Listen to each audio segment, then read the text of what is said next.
everyone, welcome to Kelly's Creative Dream Studios, and it is Color Challenge Thursday, and this week we are still being inspired by my guest artist, Ardyth, A-R-D-Y-T-H, and her channel is linked in the description box below.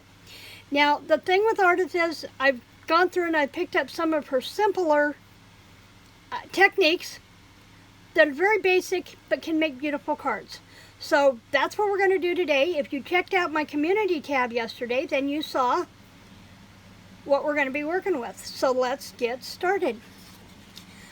We are making this card today. And one of the things Ardyth shows is that just a simple stencil and a sentiment can really make a card pop. Now, I could have done this on the white card base as she did in the video, but because it's a color challenge, I had to bring in my red, blue, and gold or yellow. And let me tell you, it really wasn't as hard as you might think it is. When I went to blue, I thought snow. The red would make a great background, and then the gold will make an excellent sentiment. So that's what I went with. Now we are using a Ciao Bella stencil called Snowflakes. And the descriptions for everything, or dimensions for everything, will be in the description box below, and they will also be in my blog post.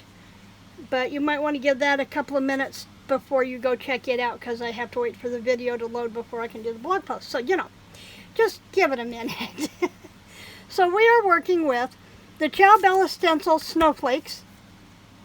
I have also chosen the sentiments from a retired Stampin' Up set called Snowman Season, because I'm bringing in the snowflakes.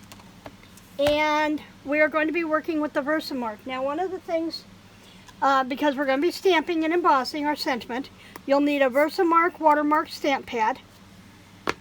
You'll want a couple of things. Either you're going to want a stamping buddy, which is a anti-static pillow. You can use a dryer sheet. I'm going to leave two links down below. One where you can order this by itself from Maddie at Spectrum Art Creations, or as an entire kit, which comes with this. And I better turn my fan off for just a minute. This allows you to do your embossing sprinkling your embossing powder here. It's a bead tray, and then you can just pop this out and pour your embossing powder back into the container, because you're going to use a liberal amount on your stamped image, but then you tap off the excess, put it back in your jar, because a little does go a long way.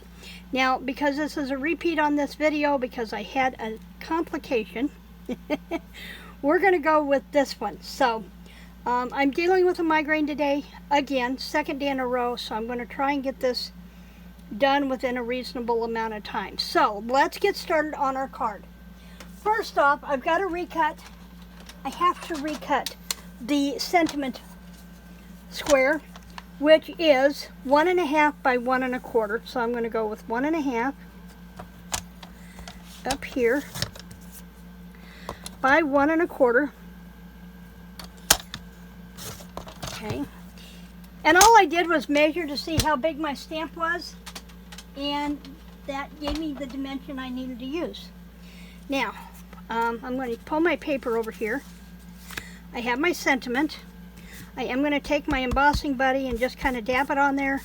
And what that does is it prevents some of the excess embossing powder stick where you don't necessarily want it, and it just makes for easier cleanup. So I'm stamping my stamp pad. Going to make sure I stamp it right side up. Remember, with stamps you go straight down, straight up, and then let it drop. Okay. Then we're going to come back to our embossing buddy, our embossing box here, and just going to scoop that over. Got a good coverage. And then just lightly tap it, and that gets rid of a lot of what you have. And then I use a mini clipboard with foil on it to hold my project while I'm embossing. Now I start up kind of high and set the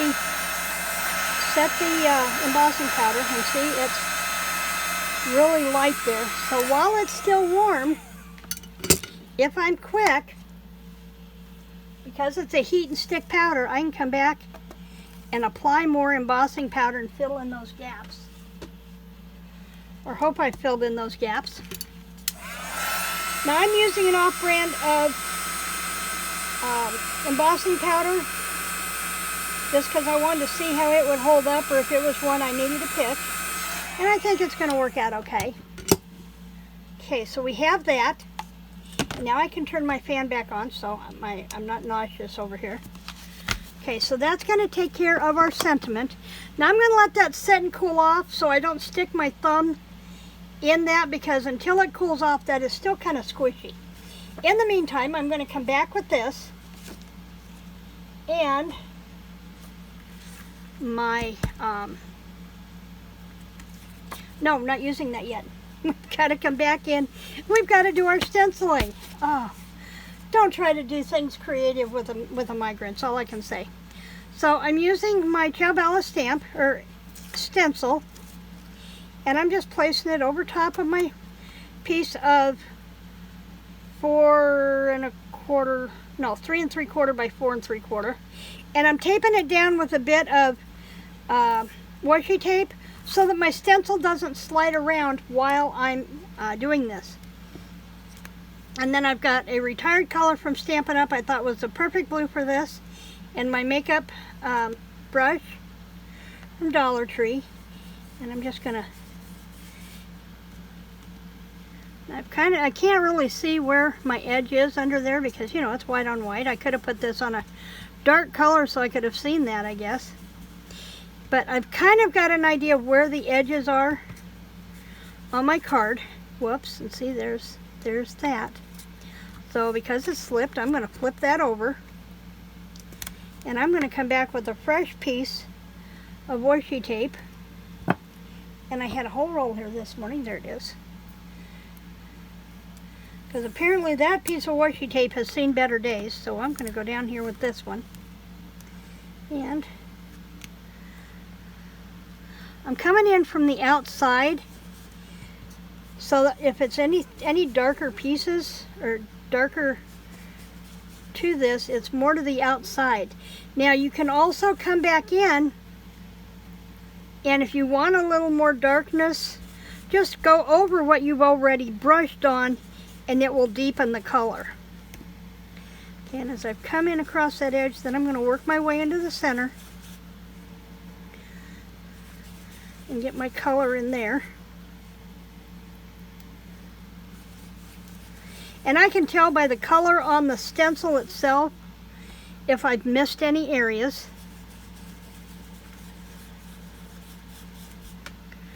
And I'm not doing this, I mean, I don't care if it's not really dark. I'm just creating a background, nothing more. And I think that's going to do us. And because that tape is there, I can lift this other one up out of the way, fold this back, and see I've got a good background there. So we're just going to lay this aside, pull this out, just like that, put our lid on our ink. Okay, I'm going to wave this a little bit. In fact, let me hit it with the heat gun, just so it dries that ink a little bit so it doesn't smear. Okay, now here's the tricky part. I've been working with blue inks, right? But before I put this on that darker red background, I'm going to brush the edge with a little bit of brown. I'm going to distress the edge just a little bit, because what this does is it's not the stark red like the background, but it still lets it bleed into the background mat. Just becomes a shadow, but not the color.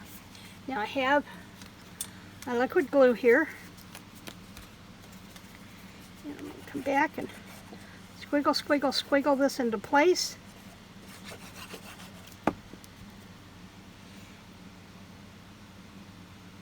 Now here's one of the things that I did earlier, and I'll show you.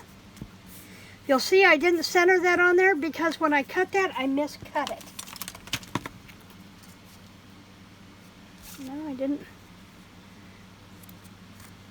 So I'll have the actual instructions down below, measurements. Don't pay any attention to these because, you know, trying to do this with a headache was just probably not the best thing. I want to take this down to where it's only 1/4 of an inch. I promise, correct dimensions will be down below. That's better. It's not perfect, but it's better. Okay, then I'm bringing in my large dimensionals. And I got really crazy with dimensionals on the last one, so I'm going to kind of try and rein it in a little bit on this one. Because I don't think we need them every half-inch apart. Maybe a little extra on the long sides, but we're okay there. And then we don't want our trampoline in the center. So I've got those mushed on there. Take and peel these off. Tomorrow, I hope to be back here with another inspiration from Tina at Shabby Dabby Doodah. It just kind of depends on how this migraine goes with me today. I'm trying to get things, as this is Wednesday, because I'm trying to get things done ahead of time because I have a writers conference online Thursday, Friday, and Saturday. So it's whatever my headache will allow me to get done. Okay, so then we're just going to center this onto here. Okay, now we have our sentiment. And did I cut a piece of that red? I thought I had one. Apparently I missed it, so let's pull that back in. I could have sworn I had a piece of that. Now I had also cut some of that in the gold, but I didn't like it in the gold. I tried it and I didn't care for it. So we're going to come back in here, and here's a trick. If you don't want to measure, here's a simple trick.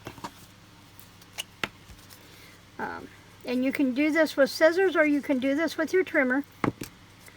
Line this up in one corner, just like that. And then you can come back with scissors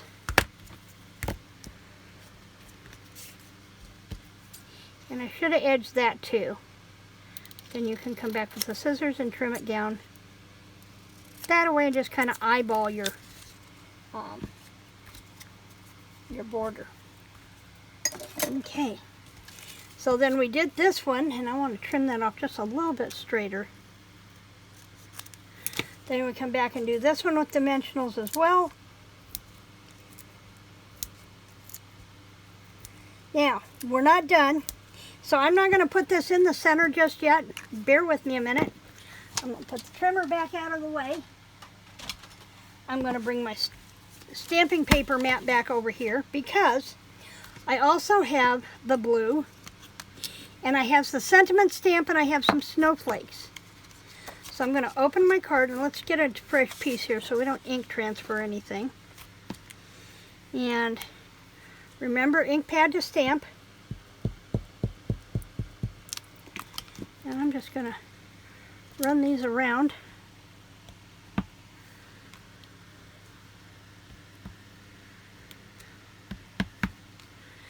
And then I'm going to put one right here. And it's a very light, and you'll see why I've done it light here in just a second. Now I still need the ink. Then I have the sentiment on the other side of the block. And I've inked it up. And because it's nice and dark, I can put it right over top of that snowflake. Just like that. And we have hoping this season builds heartwarming memories. And there's the inside of our card, as well as what's going to be the outside of our card. So pull out your stencils, pull out your inks, and have some fun. Because there is our cards for this week. Well, I can't find a plain white there anywhere. So we have that one. And we have this one. So that's our inspiration from Ardyth this week. As I said, hopefully I will see you back here tomorrow, where we are working with inspiration from Shabby Dabby Doodah and our December daily album.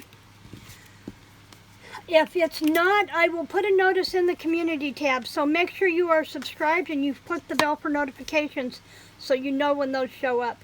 In the meantime, remember to like, share, subscribe, and creative Christmas blessings.